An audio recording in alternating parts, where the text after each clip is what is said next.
Mitra kaum dangu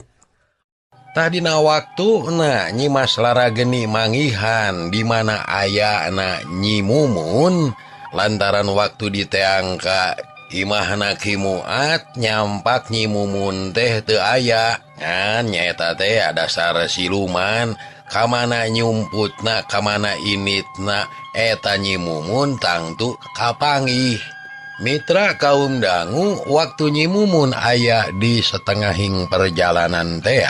sabenerna mah geus ditutur-tutur ku Nyi Mas Larangan Sari teh malah dituturkeunana teh lain ku Nyi Mas Larangan Sari wungkul tapi dituturkeun oge ku jangkar saketi anu nyumput dina mega hideung teh mitra. Mata ke waktu harita nepi ka bretna hujan teh saberenama lain sahujan-hujana